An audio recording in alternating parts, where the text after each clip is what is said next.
My name is Martha Cole, and I am the program manager for our Outreach and Interpretation program. And it is my great honor to introduce our speaker tonight, an independent journalist, essayist, and sustainable business content developer. John Clayton moved west in 1990.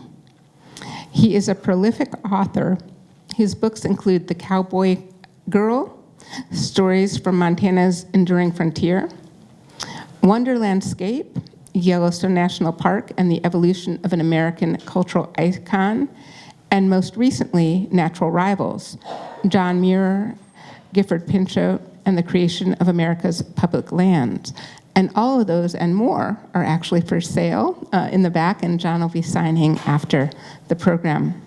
I also just learned that he's starting a Substack newsletter that you can sign up for if you're interested after the talk. In anticipation of Saturday's celebration of National Public Lands Day, we are very excited that John agreed to join us tonight to answer the question, where did our public lands come from? So please join me in welcoming John Clayton.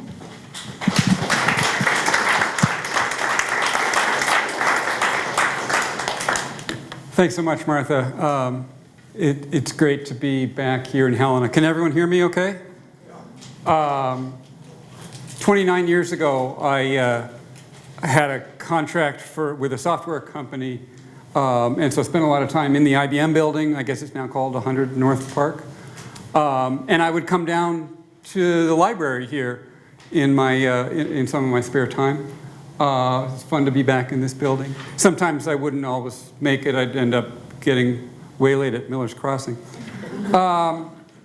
And then, 10 years later or so, when I was writing The Cowboy Girl and Clark Whitehorn was at the Historical Society, he was my official mentor, and so I would come to Helena to meet with Clark and eat Mexican food. So it's just, it's great for me to be back here in Helena in this building and in this community. Thank you for having me. We're here for Public Lands Day. How many of you were out on public lands today? In the rain? A few.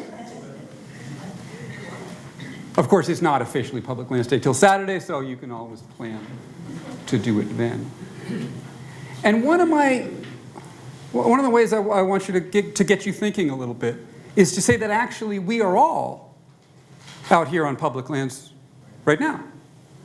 The library is a public space. It's on public lands. It's owned by the city or the county, but we often think about public lands as only the outdoor lands managed by the feds. But in fact, the public lands tradition is one that includes many diverse types of land. And so that's one of the things we'll be talking about. I'm happy to be super informal. If you have questions or comments, you want to tell your own stories, please feel free to raise a hand. Martha? Actually, I'm going to ask, and I should have told you this ahead of time, that we do that at the end because we're videotaping this for YouTube. And so at the end, I'll pass around a mic, and people can ask questions and tell comments, and that way the people who watch this later will be able to hear. Excellent. So if you are confused or you disagree, just sort of screw up your face a lot so that I can tell, and I'll try and keep talking and remember to come back to you later. Okay. So public lands can cover a lot of ground in many different types, as I just mentioned.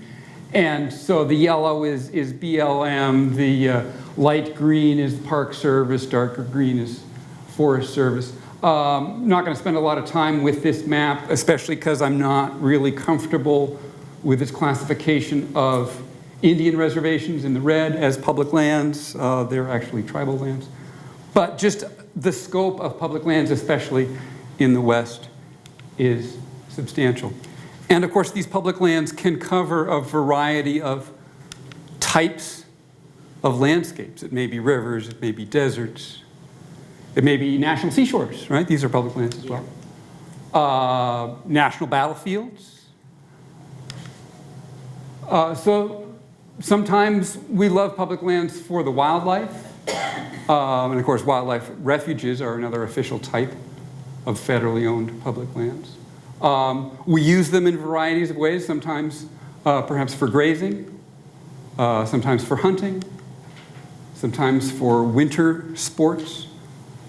So there's a huge diversity of public lands. And this is a scene of President Trump signing the order about Bears Ears National Monument in about 2017. And whether or not you agreed with what Trump was doing there, I think it was an important moment in public lands because it was a chance to say, hey, do we still really believe in this public lands model that we've been working under for over 100 years? And it was an opportunity to investigate, to ask, why do we love public lands if we do? Why are we uncomfortable with them if we're not? And it was a moment when I said, well, where did public lands come from? They're not actually in the Constitution. I mean, it doesn't say you can't, it doesn't say the federal government can't own lands, but it doesn't have, it's not like we chartered the Park Service back in the 1700s. Where did it come from? And so, again, briefly to summarize public lands, we're talking about national parks, national forests, BLM lands, lands managed by many other federal agencies, not to mention the state and the city and the county agencies. On some basic level, the question that I ask at the beginning of this program, where did public lands come from, is fairly easy to answer. They came from tribal lands, right? All of the lands in the United States were once owned by various indigenous people. And the white folks came in and, through a variety of means, took those lands. That is sort of the original sin of European American history, and it affects not only public lands, but private lands. So there are some people who say, who sort of shrug and say, who cares where public lands came from? They were stolen. And my response would be, well, I mean, if you view the lands as stolen, then they were all stolen. My house was stolen, your house was stolen, Miller's Crossing was stolen. And we don't sort of give up, shrug, and say we're not going to deal with any of that.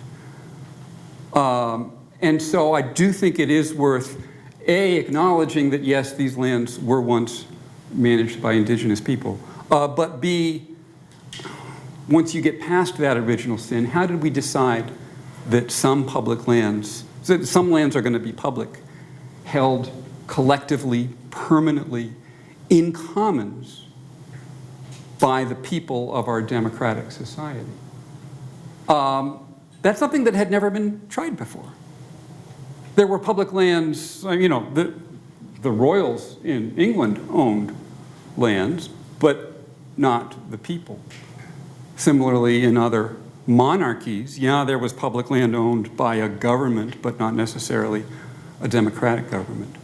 And so what we're doing here is saying, yes, as a democracy, we're going to decide what are the priorities for these lands. That's Tuolumne Meadows in Yosemite.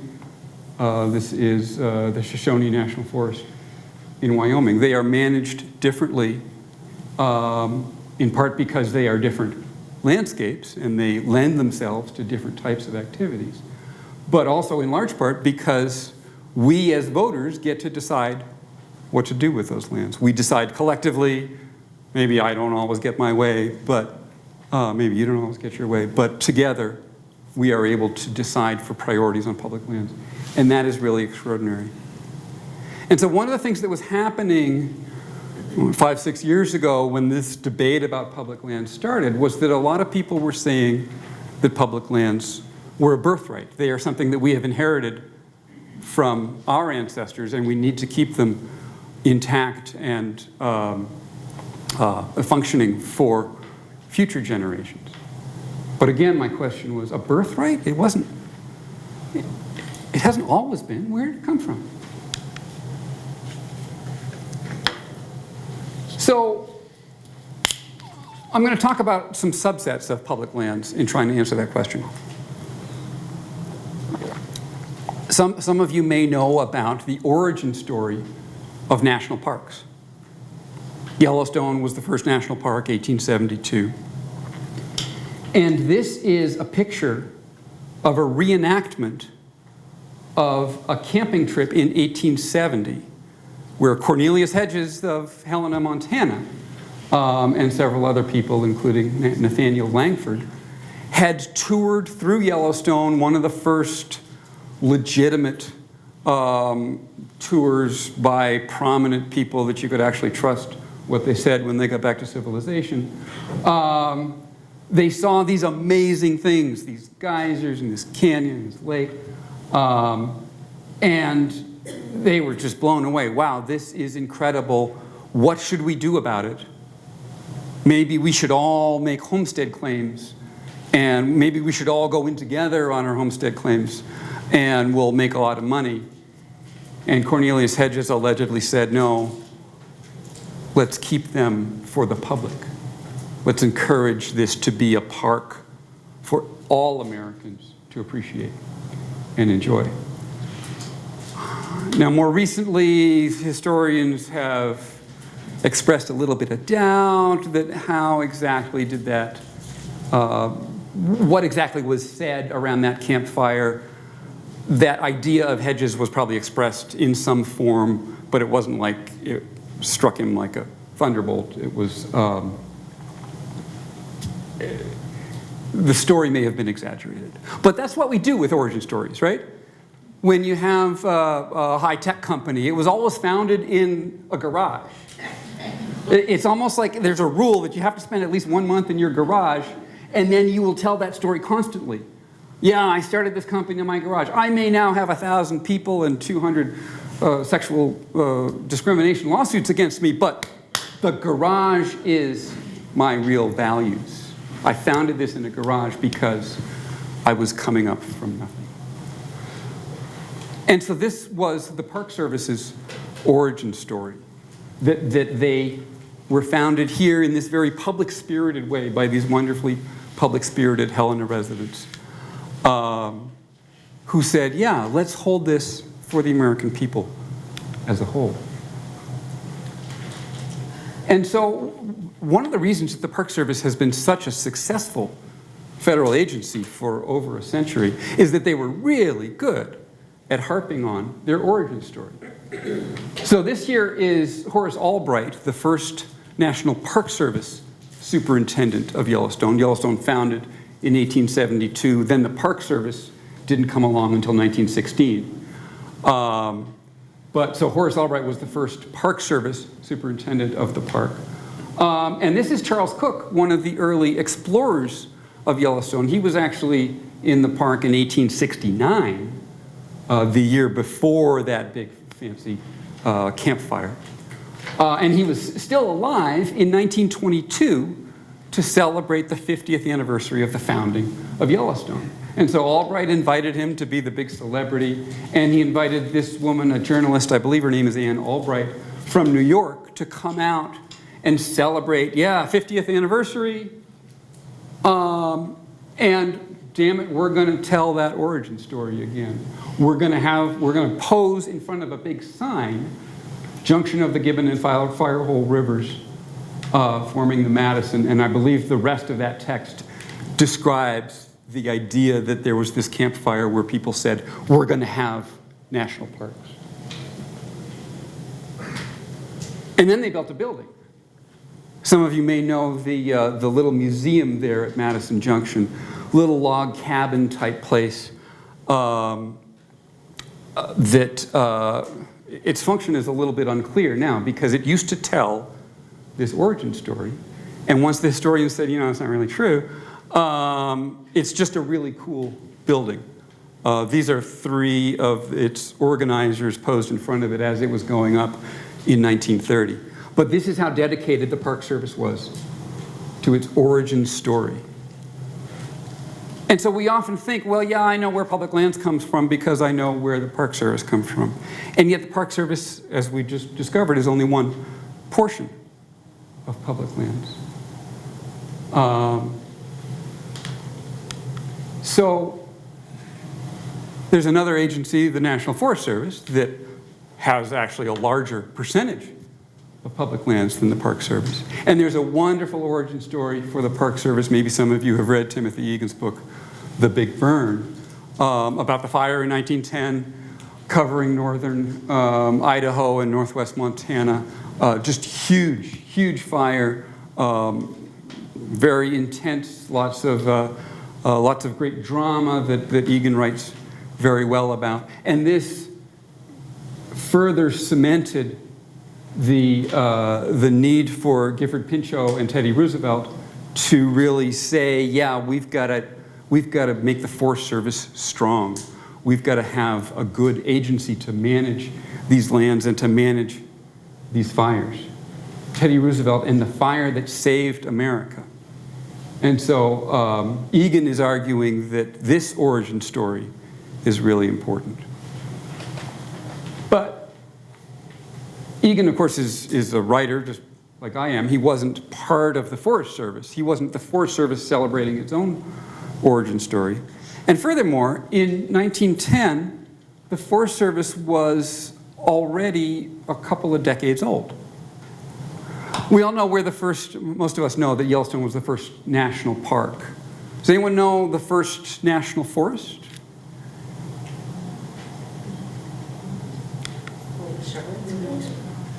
Right next to the first national park. Here's Yellowstone, and here's the Yellowstone Park Timberland Reserve. 1891, Benjamin Harrison sets aside lands under a law that I don't think Congress intended to give him that power. But there had been a push to try to expand Yellowstone to save more habitat south and east in what is now the Shoshone National Forest. And Harrison was able to do it through this law, calling it a timberland reserve. They were later called timber reserves or forest reserves. And what Pinchot and Roosevelt did in 1906, I think it was to transfer those lands from one agency to another and call the new thing the Forest Service.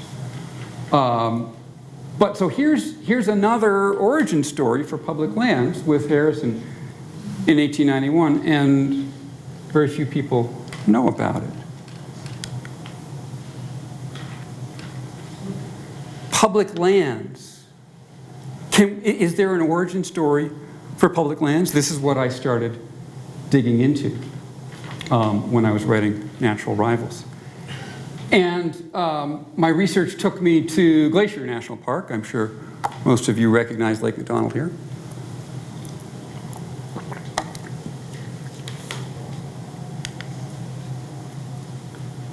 In 1896, Glacier was not yet a national park. It was established in 1911, I think. So 15 years before the park, this is just public domain land. This is land that could be homesteaded. You could just grab your own part of Glacier. I believe actually some of the houses on the west side of Lake McDonald were originally homesteaded before the park existed. But in 1896, 5 years after the establishment of the forest reserves, Congress still hadn't figured out what to do with them. Yeah, we've let the president set these lands aside. There are some lands that can't be homesteaded. But we don't have any budget. We don't have any management priorities. Mainly because Congress couldn't agree on what they wanted these lands to be. I hear some chuckles as if that's a familiar idea. Congress, it turns out Congress in 1896 was almost as dysfunctional as Congress today. Almost. And so finally, it got so bad that the people in charge of the public domain said, okay, if you're not going to give us any budget to manage this or any priorities by which to manage this, we're just going to declare all these lands off limits. And they actually put up no trespassing signs on the trees on the outskirts of national forests and other public lands, saying, no, no, you people can't come in because we don't know what to do with you. That may have been a stunt to try to force Congress to act. And so they did what politicians always do. They appointed a blue ribbon commission.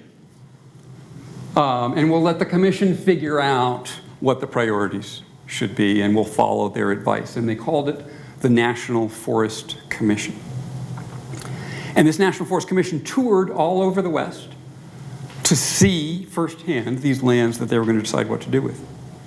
I had no idea about this before I dug into this story. But it turns out that they came to Glacier, to Lake McDonald.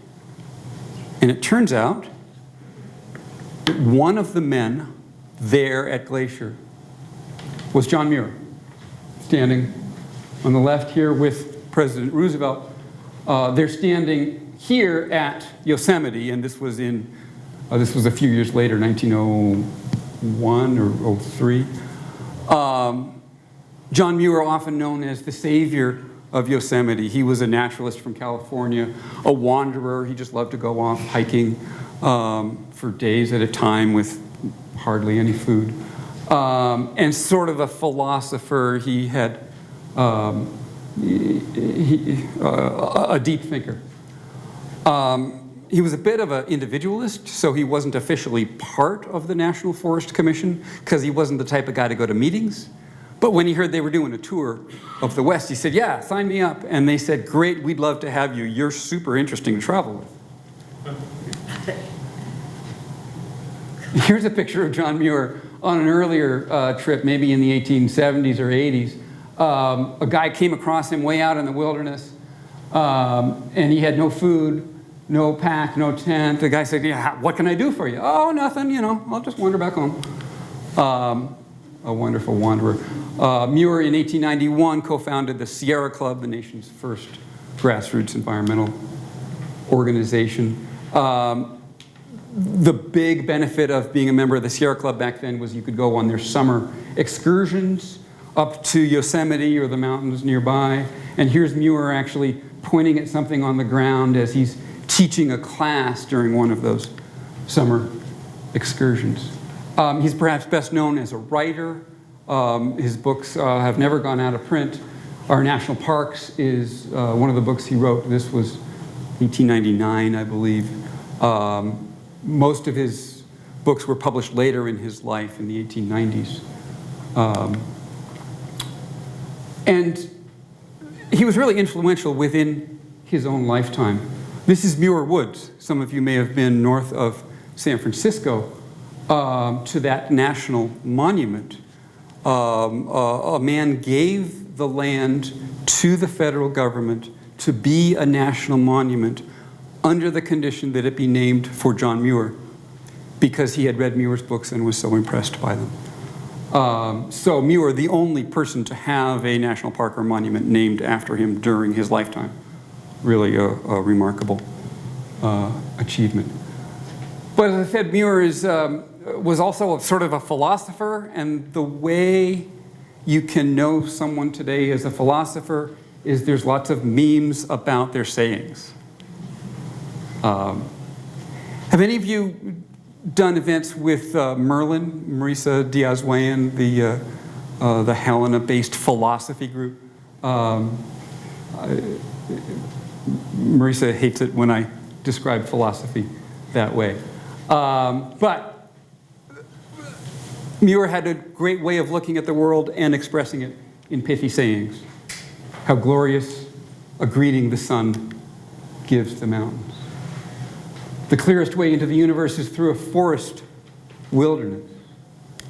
These were bold, crazy things to say at that point. I'd rather be in the mountains thinking of God than in a church thinking about the mountains. I mean, that's a little bit controversial even today, but back then it was pretty bold. He was looking at wilderness in a totally different way than people had before. In every walk with nature, one receives far more than he seeks. It turns out that nature isn't just a source of grains or logs or resources. Nature is a source of spiritual strength. And yet he would say these things in such a joyful, pleasant way that people couldn't get terribly upset with him. Of all the paths you take, make sure a few of them are dirt. In God's wildness lies the hope of the world. Explicitly tying nature and wilderness to God. He was actually, because of quotes like this, he was sometimes accused of not being Christian. But he did have a firm belief in God and nature, tying them together. The mountains are calling, and I must go. The context of that quote is actually a little bit deeper than we sometimes think. But anyways, giving you a sense of John Muir being on this journey. To summarize, Muir was an advocate of Yosemite, co-founder of the Sierra Club, author, scientist. He was one of the first people to suggest that Yosemite had been formed by glaciers. Previously, they thought maybe it was earthquakes or something. And he was basically later proven correct, and the scientists, the trained scientists that he'd been arguing with, were proved incorrect. Will you repeat that? About the earthquakes? So, before Muir, scientists believed that Yosemite had been formed by some cataclysm, maybe an earthquake, or maybe God had just created it that way.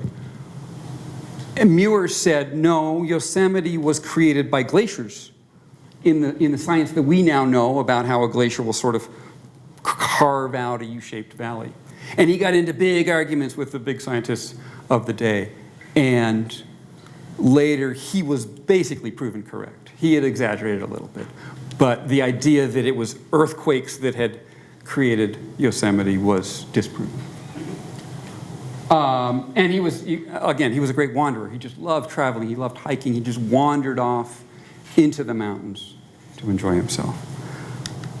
He was primarily, I like to think of him as an evangelist.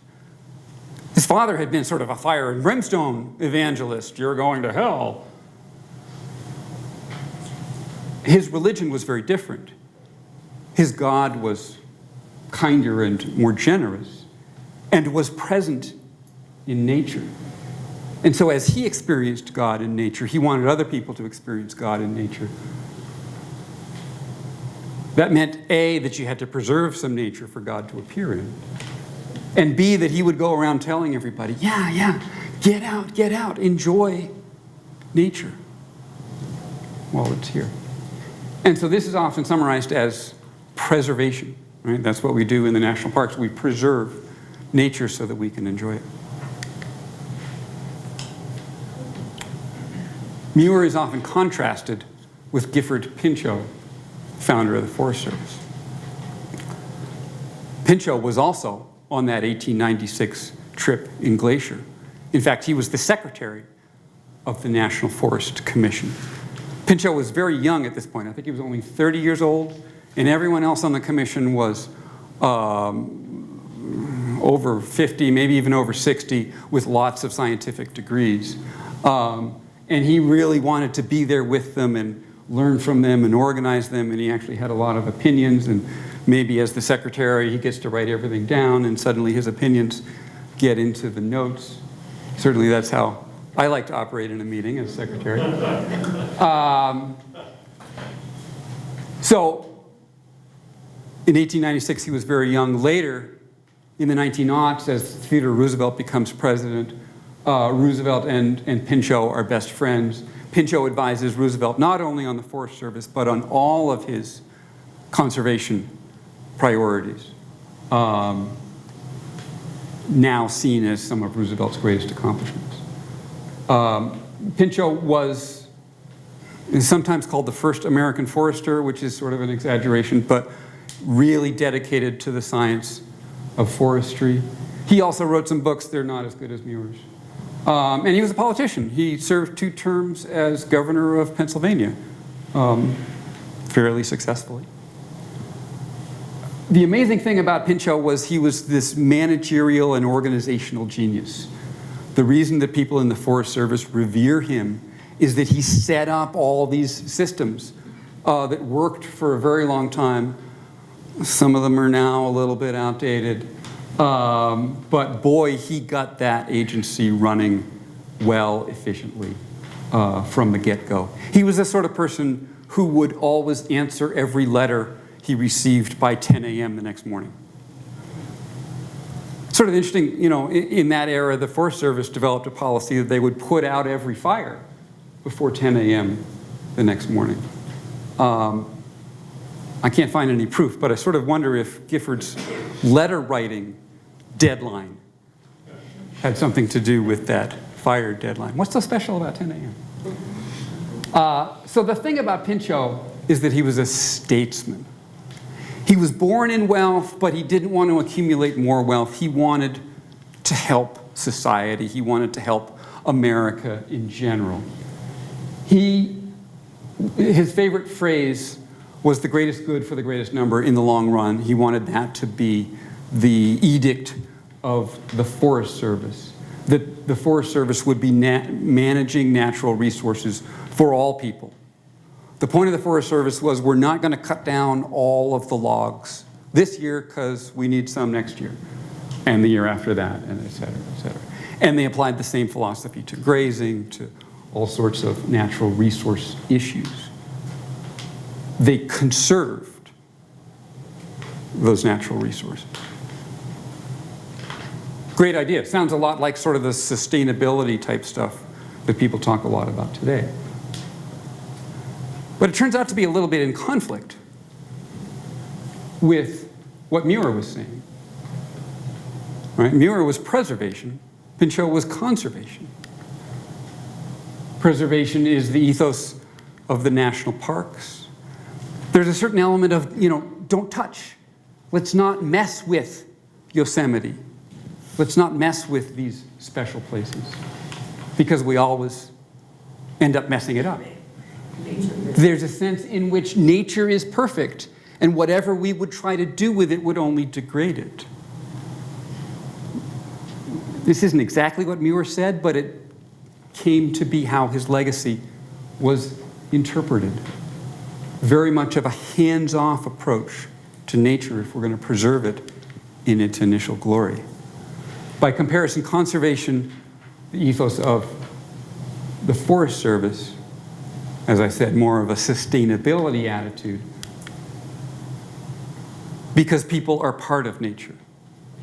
There's no sense in trying to divide people from nature. People are creatures just like elk or grizzly bears. We're going to use natural resources in some way, so let's think about it intelligently and manage it. Both views are really great. There's not quite as much clash between them as people like to think, but at the time, there was a lot of clash between them. They were seen as rivals. I mean, to read some history books, I felt like Muir and Pinchot must have been enemies. They fought especially over a place called Hetch Hetchy in California, where Pinchot supported damming this valley because it would be good conservation, but the valley was inside of Yosemite National Park, and Muir said, no, no, no, you can't touch, don't touch, preserve. Finally, I realized they weren't really enemies, they were rivals, the same way that Larry Bird and Magic Johnson were rivals. I grew up in Boston, I was a big Larry Bird fan.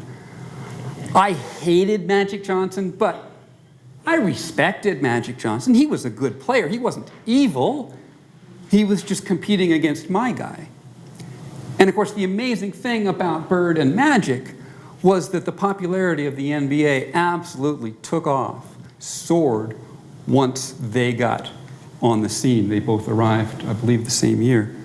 And through the 80s, leading these two legendary franchises. They had differing talents. Magic was more of a fast breaker. Bird was more of an outside shooter. Different philosophies of basketball. Likewise, Muir and Pinchot had different talents. different philosophies about how to think about nature.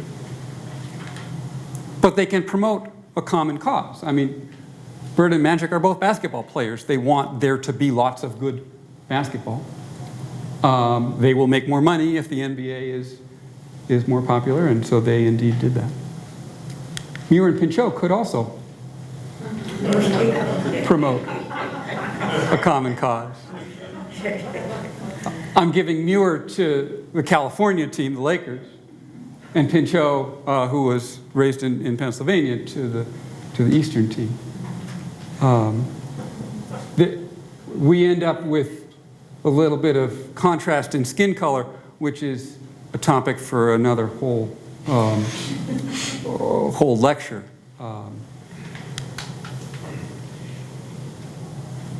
Muir and Pinchot were together at Lake McDonald.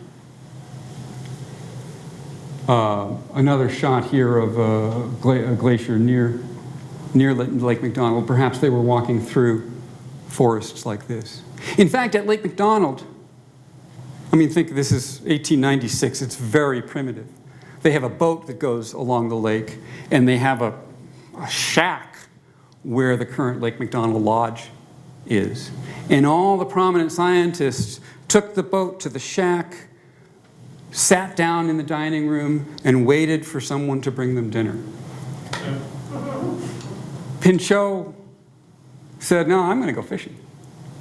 And so he went out onto the beach somewhere and started fishing. And Muir was like, yeah, I'm not going to fit inside. This is glorious. This is beautiful.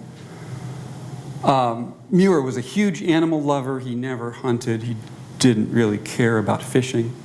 But this is one of the few recorded times where Muir actually went fishing because he could do so with his friend, Gifford Pinchot.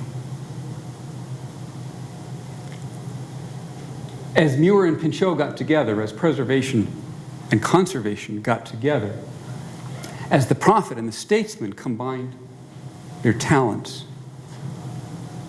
we are able to get the idea of public lands, the combination of democracy and nature.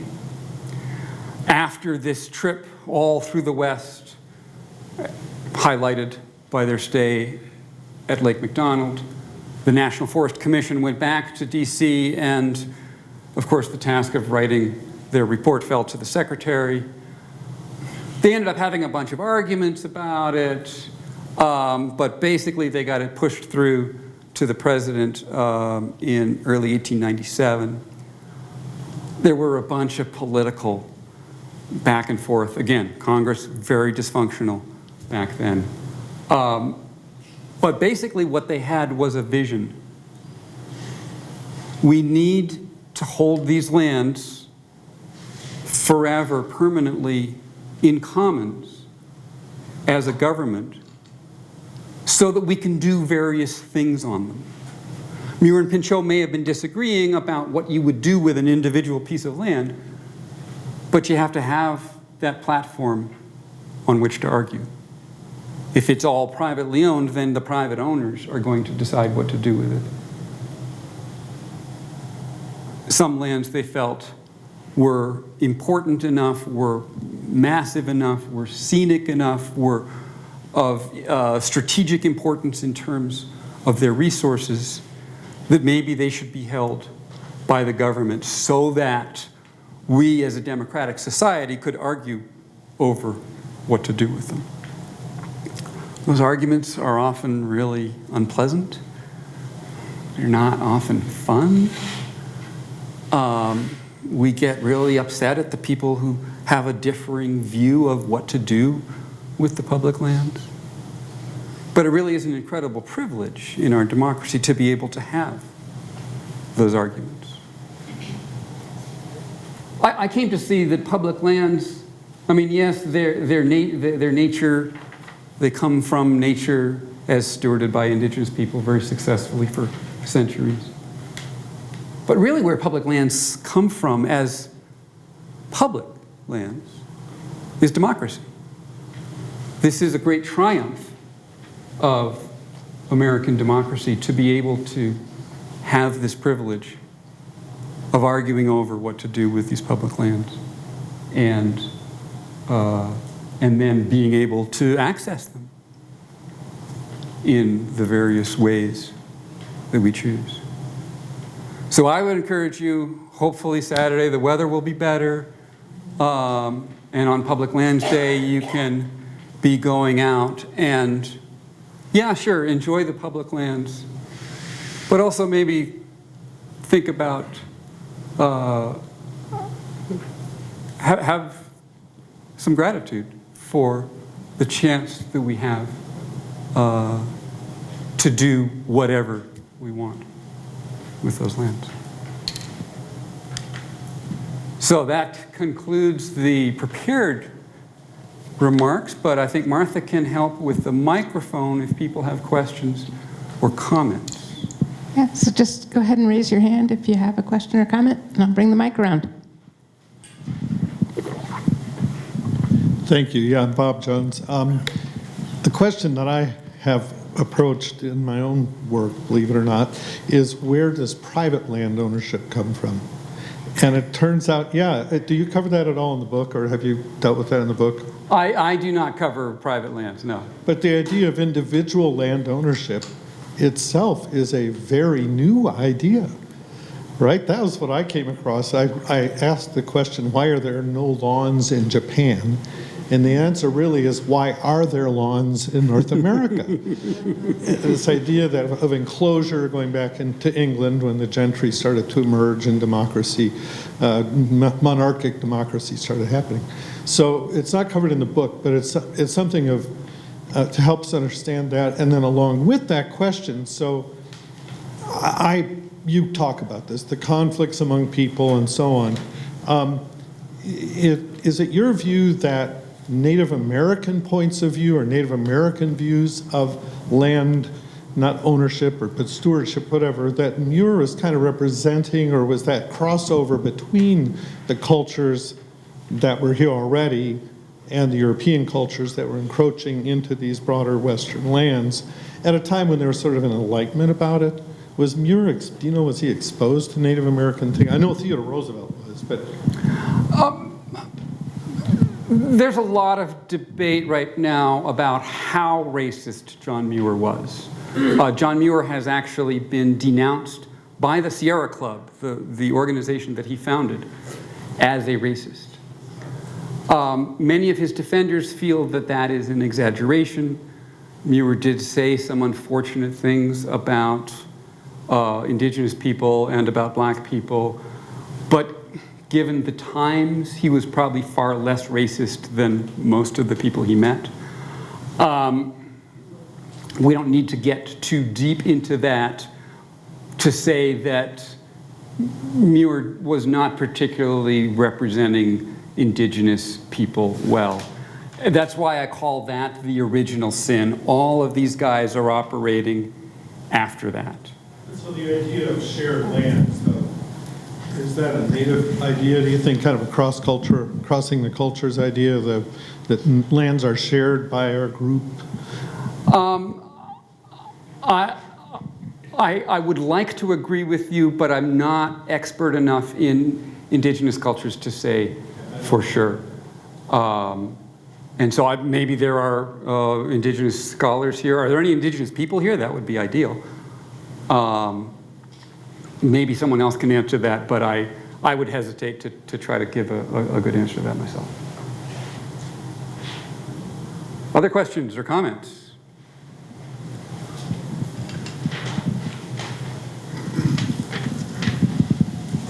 I would be well advised to keep my mouth shut, but I do have to draw exception to the picture that you had of President Trump signing some kind of document. He did not designate the Bears Ears. The Bears Ears the Bears Ears National Monument was designated by President Obama. President Trump signed an order reducing it by more than a half. And that's just a clarification I'd like to. Thank you. Yes, I probably didn't explain that well enough, that picture was of Trump drastically reducing the size of Bears Ears as a way, I think, of saying that he disagreed with the priorities of the previous administration on public lands.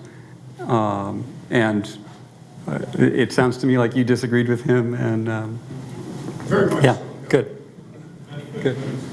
Right. And of course, I believe Biden has reinstated some portion of Bears Ears as well. So, yeah. Good. Yeah, thank you for clarifying.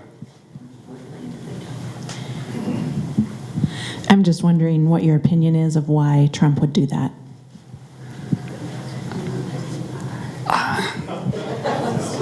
So, I mean, I do a lot of talks for Humanities Montana where they really encourage me to be nonpartisan. And so which fits my personality anyways. And so I tend to take the optimistic view that President Trump believed that we had too much public land, that there should be more private land, that there should be more resource extraction, that we should take advantage of these natural resources that we had, and that we should not devote so much land to recreation, to spirituality, to the interests of indigenous people who were really behind the Bears Ears movement.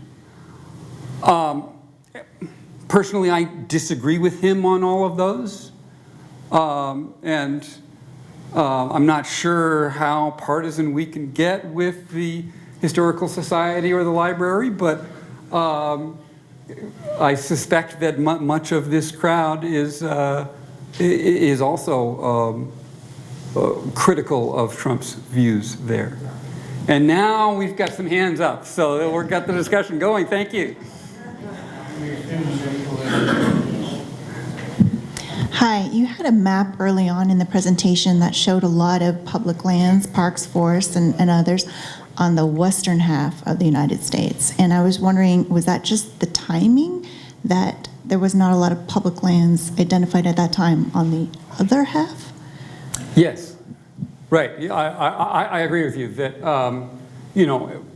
these dates I was talking about mostly in the 1890s, when the East was pretty well settled and the West was not settled. So there was plenty of quote unquote empty space, of course inhabited for many millennia, but not officially entered into our private land system, which may have been relatively recent but was quite thoroughgoing across America in the 1800s. So there was lots more land available to become national forests, national parks, etc., in the West than the East. Congress eventually passed some laws, gave some budgets to buy lands in the East, and so like a lot of the forests around the Great Smokies in North Carolina were purchased or sometimes donated by wealthy people who had purchased them. Acadia in Maine was, I believe, donated as well to the government, but it took those extraordinary acts to do it east of the Mississippi. And so West now, we're often known as the public lands states, which is either a curse or a blessing, depending on how you look at it. Okay, I have to be really, show my stupidity. What is that y'all are talking about? Can you spell it for me? It started with a B, Oh, Bears Ears National Monument. Bears what? Bears Ears Bears ears. is a national monument in Utah Okay. that was established during the Obama administration, responding to a movement by several indigenous tribes saying this is really sacred land for us. Okay. In Utah, you said? In Utah, southern Utah. And then President Trump made it way smaller. President Biden has later expanded it a little bit. It has become sort of a symbol of public lands debate on the national stage. And this was dedicated for indigenous people, right? As a national monument, it is public lands. It is available to all of us. It's part of the complication is that if you strictly read the original law that was set up to make national monuments, they should be small. They should be like Mesa Verde or other sort of tiny archaeological sites. And the tribes argued, I think fairly powerfully, that this entire landscape was sacred to them, and so it all qualified under this law to be a monument. But this national monument is actually not very small. It's huge, sprawling over many, many lands, including lands that have coal that some people want to mine, and hard to do when it's a national monument. And so it's that debate about what do we do with our natural resources, what do we do with our special places, that then ended up even becoming bigger. What do we do with public lands? Do we still believe in the public land model? This is what I say. I think that Trump was encouraging us to think on a bigger scale. And so that's what the Bears Ears debate has been all about. Yeah. So, kind of opposite of your talk, right? What's the future of public lands? Is it like based more on tech platforms like OnX and conservation in that matter? Because I'm outside all the time and I haven't bought a forest visitor map or a BLM service quad in over 10 years. And I could be totally wrong, but I do not see, or at least I don't hear about much like, new acquisition of public lands through historical or traditional federal agencies. Right. What's the future given our rising populations and given our improving technologies? It's not just mapping features like OnX. I mean, it's fleece jackets. It's ATVs and other ways to get us into the backcountry. Even reliable automobiles to get us to a trailhead increases our use of public lands. And of course, there's more of us using that every day. How would we create more public lands? There's only so much land. My guess is that we're going to see increasing use of public lands, increasing management difficulties, hopefully increasing respect for the managers who are faced with those many differing uses, but it often doesn't work that way. On the other hand, maybe in the future no one will really care to go outside because they can get it all on their computer. I have been surprised even this summer at how many hikes I've been able to do in relative solitude. And so, I don't know, my approach is just, I'm going to appreciate that while I can. And, certainly work to preserve it as much as possible, but being aware that, yeah, we face some tough challenges. That's not a great answer. Your answer, if you want to share an answer, you can probably do it as well as I can. No, I mean, to me, that's probably what it is look at how many people use OnX now. Like, it started in Missoula, but now it's literally all across the country. You can get it for every state. It's updated. You can pay I think it's $100 a year for the whole thing. I'm not advocating for it, but it does, I think, empower people to some regard. At the same time, like when it first really became popular, is, start running into folks where it was really tough traditionally to know where you're at, be able to navigate to that. But now, and at first I didn't like seeing folks in those areas, but now I'm like, well, it's better that everybody knows and create that transparency. So it kind of leveled, the playing field, I think. So I don't have the answer, but. Right. And, you're saying it well, and I would only add that this is only the recreational component of public lands, that there are also the challenges in terms of logging or drilling or other resource use of public lands that have been traditionally strong. And so these are some of the things that we're going to be fighting over, yeah, for a long time, I think. Thanks for bringing that up. Yes. What was the Organic Act? The Organic Act, I believe, is the nickname for the 1897 law that the National Forest Commission basically recommended, which sort of established this public land tradition. I get my nicknames confused. The Organic Act could be the 1891 law that established, but no, I think it's the 1897. I heard someone else confirming. The questions on onyx, I think that was, that's where you can figure out exactly where you are and that kind of thing. And of course, it's leading to other issues, like corner crossing in Wyoming, which has gotten pretty interesting. Just two clarifications. One, the Bears Ears was also very remote and untouched. And there are, of course, ancient Native American sites spread throughout it. And like that, there's a very good book, you're probably familiar with it, with Andy Gulliford. Andy Gulliford, yes. Yeah. Yeah, I have not read that book yet, but I'm looking forward to it. It's a good book. And third, it's hard to accept that Trump was thinking broadly.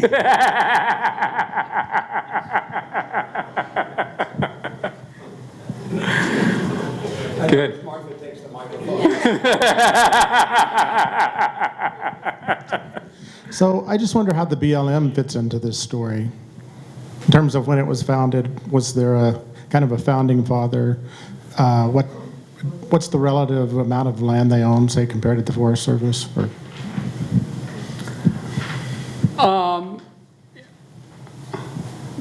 Before I say something that someone else needs to clarify a great deal, do we have any BLM experts in the audience who would be better at answering this question? As I understand it, so, do you want to give it a shot? Maybe. All right. It's always better to handle it collaboratively. As I understand it, the BLM was conceived to sell lands that were not suitable for forest use or other national use. And they sold off a lot of land that nobody wanted to homestead, but they still had a bunch left. And then it segued into becoming a management agency for perhaps more like desert lands and lands that did not qualify as forests, monuments, national parks, and so on. I think. Well done, yeah. Yeah, I mean, when you think back to the 1800s, right, there was all this land west of the Mississippi that was empty, and again, it was not empty, it was full of indigenous people, but the white government saw it as empty and said, yeah, let's give it all away as homesteads. And the Department of Interior was in charge of that. And then some of these developments that I was talking about, 1891, forest reserved from homesteading, still managed by Department of Interior. That's what drove Roosevelt and Pinchot crazy, that they were just, the bureaucracy was designed to give away lands. They moved Forest Service into agriculture, but there was still all of this not yet homesteaded land, and finally by the 30s, well, maybe some of these lands aren't capable of supporting a tiny little homestead. There's another half of the BLM that's related to grazing service lands, and I don't really know their origin. But it was sort of a leftover deal. There was no leader saying, yeah, let's manage.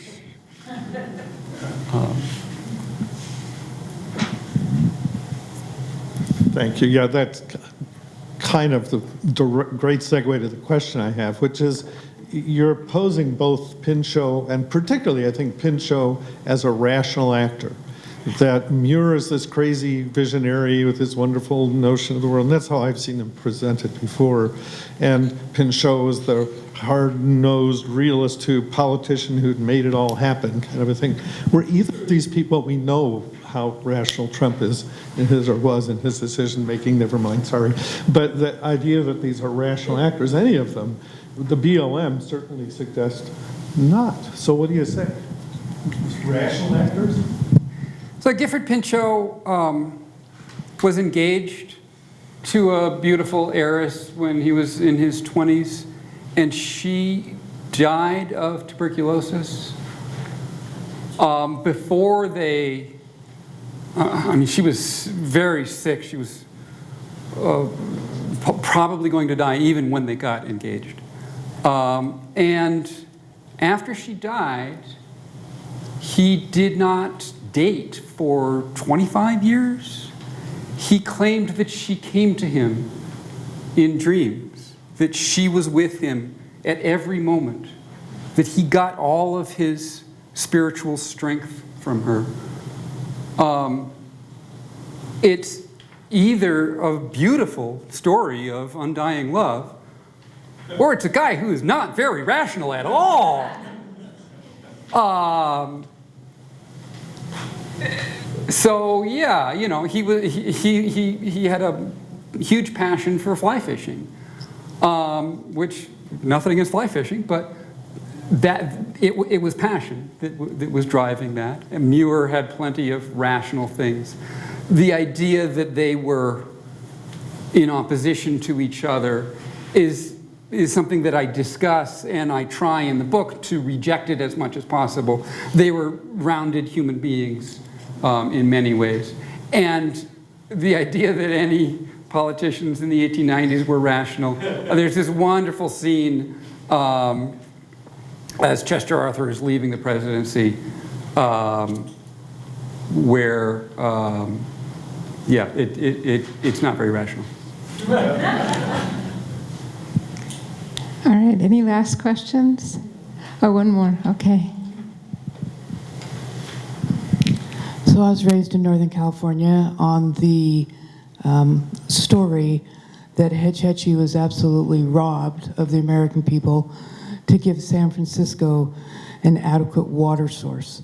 So my question is two parts. Number one, is that true?